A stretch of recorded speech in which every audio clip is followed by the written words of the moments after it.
تخيل تصحى الصبح تلاقي إن في أكتر من 1.5 مليون مستخدم من شات جي بي تي لغوا الاشتراكات بتاعتهم. الموضوع ده على فكرة مش إشاعة، وده بسبب إن في حركة مقاطعة ضد شركة اوبن اي اي. حتى الترتيب بتاع التطبيقات على الاب ستور نفسه اتغير، وابتدت الناس تلاحظ ده، وابتدى ناس كتير تسأل هل احنا فعلا بنستخدم أداة تساعدنا ولا أداة تجمع بياناتنا وتراقبنا؟ والسؤال الأهم، ليه معظم المبرمجين أو المطورين خصوصا ابتدوا يدوروا على بدايل؟ وليه ناس كتير ابتدت تتحول لخدمة تانية زي كلاود أو للموديلات الأوبن سورس مثلا؟ تعالوا نفهم في الحكاية دي هو إيه اللي بيحصل، والذكاء الصناعي رايح على فين، وليه الخوف دلوقتي ما بقاش من الذكاء الصناعي نفسه لكن من الجهات اللي بتتحكم فيه. بص، الموضوع ابتدى يقلق ناس كتير لما ظهر أخبار إن اوبن اي اي غيرت شروط الاستخدام وشالت البند اللي كان بيمنع استخدام التقنيات بتاعتها في الأغراض العسكرية، وبعديها ظهر كلام عن تعاون بينها وبين وزارة الدفاع الأمريكية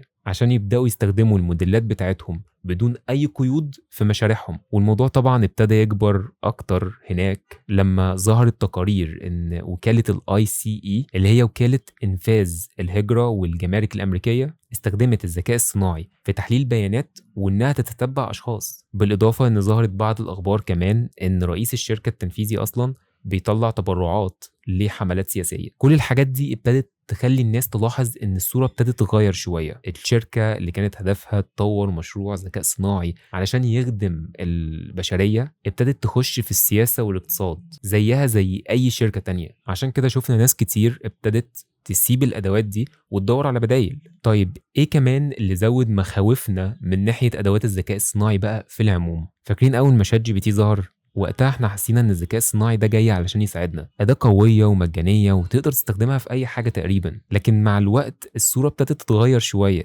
فجأة بقى في شوية قيود أكتر على الاستخدام المجاني وعدد الرسائل بقى أقل، وبدأت تحس إنك لو معتمد عليه في شغلك فعلا فطبيعي إن الاستخدام المجاني ده مش هيكفيك أبدا. بعد كده ظهر نظام التوكنز، يعني كل ما استخدامك هيزيد التكلفة بتاعتك هتزيد، ولو حسيت إن الباقة بتاعتك دي مش مكفياك الحل الوحيد قدامك إنك تنقل للباقة الأعلى. وفي بعض أدوات الذكاء الصناعي بقى في شوية مواقف غريبة كده ابتدت تحصل، تكون في نص الشغل وتكتب رسائل للذكاء الصناعي ومستنيه يرد عليك، وفجأة يقف في نص المحادثة ويطلب منك إنك تعلي الاشتراك. وده بقى اللي بنسميه الاحتكار.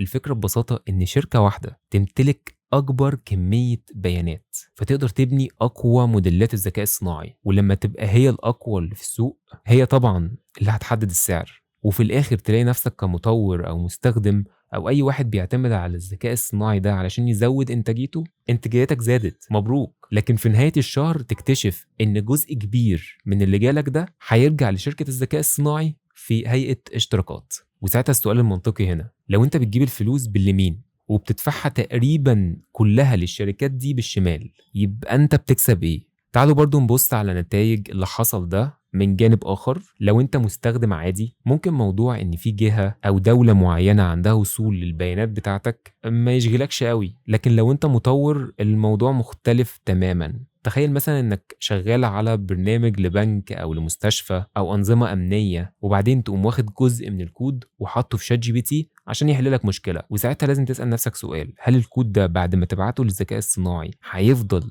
بينك وبينه ولا في جهه تانية هتقدر تطلع على الحاجه دي؟ لان في الحاله دي انت ممكن تكون بتخالف بنود في عقود بينك وبين شركات لانك بتشارك معلومات حساسه عن شغلك خارج نطاق الشركه. وعشان كده فعلا في شركات كتير حوالين العالم ابتدت تمنع موظفيها من استخدام ادوات الذكاء الصناعي في الشغل بتاعها. وفي مشكله تانية، ان بعيدا بقى عن الخصوصيه، كتير من الناس ابتدت تشتكي ان معالجه الكود بقت ابطأ من الاول، وده غالبا بسبب ان عدد المستخدمين بقى كتير جدا، فالموديلات دي اصلا بقى عليها ضغط رهيب.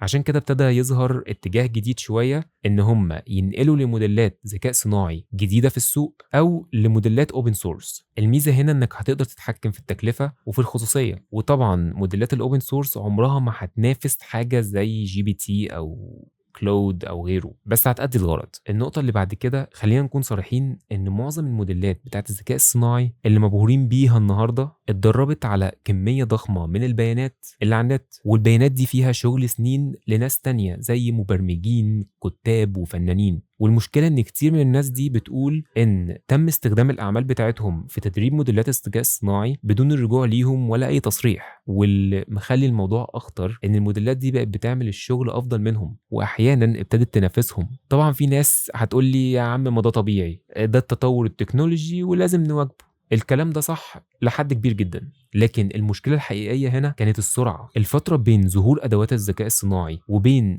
إن الشركات ابتدت تستغنى عن العمالة وتعوضهم بأدوات الذكاء الصناعي كانت قصيرة جدا، قصيرة جدا لدرجة إن ما كانش فيه وقت كافي للناس دي إنها تتعلم مهارات جديدة وتطور من نفسها عشان تواكب التغيير اللي بيحصل. وده اللي خلق نوع من أنواع الصدمة لسوق العمل. المفروض إن الذكاء الصناعي ده يكون أداة تساعد البشر في البحث العلمي، تزود الإنتاجية، نطور بيها برمجيات بطريقة أسرع. لكن في بعض الحالات الشركات ابتدت تستخدمه علشان تقلل التكلفة عن طريق استبدال البشر بأدوات أرخص، حتى لو أحيانا الجودة هتكون أقل. وعشان كده احنا دلوقتي في مرحلة انتقالية غريبة حبتين. الذكاء الصناعي أكيد ليه فوائد كتير، لكن بالنسبة لناس كتير في حياتهم كانت الآثار السلبية أكتر بكتير من الإيجابية. طيب بعد كل الكلام ده أنا أقدر أعمل إيه علشان احافظ على نفسي من كل مخاطر الذكاء الصناعي دي ومن التطور السريع بتاع الذكاء الصناعي؟ هل الحل اني امسح شات جي بي تي وبطل استخدم ادوات الذكاء الصناعي؟ اكيد لا. الذكاء الصناعي خلاص هو بقى جزء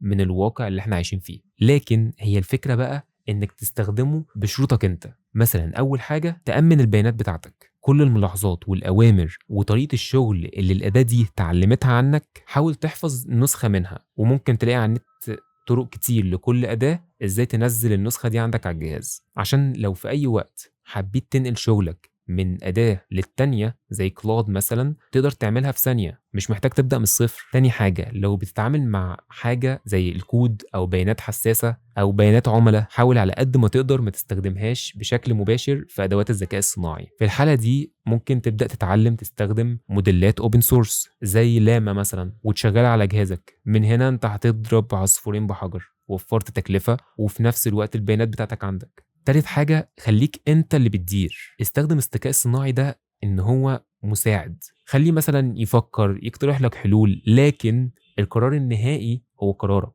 لان لو الأداة دي هي اللي بتعمل كل حاجة من الألف للياء يبقى انت لازمتك ايه؟ لكن طول ما انت اللي بتفكر وبتدي القرار النهائي هتفضل محتفظ بقيمتك. في النهاية بقى تعالوا نبص كده للصورة كاملة. حتى لو حوالي 2 مليون مستخدم لغوا اشتراكاتهم في يوم واحد، فالرقم ده يعتبر مازال صغير جدا مقارنة ب 900 مليون مستخدم لشات جي بي تي نشط. لكن الفكرة كلها ان هم قرروا ده في يوم وليلة، فده وصل رسالة لشركات الذكاء الصناعي ان الخصوصية دي خط احمر. وده بيخلينا نفتكر حاجة مهمة جدا، ان الذكاء الصناعي سلاح ذو حدين، والشاطر هو اللي يعرف يستخدمه صح عشان يزود قيمتك مش عشان يحل محلك. لو انت سلمت له كل حاجة يبقى انت لازمتك ايه؟ ودلوقتي عايز اعرف رأيك، هل فعلا انت برضه هتعمل زي الناس دي وتنقل لكلاود وتسيب شات جي بي تي؟ ولحد هنا خلصت حكاية النهاردة، واشوفكم في الحكاية اللي جاية على كودكس لاين، والسلام عليكم.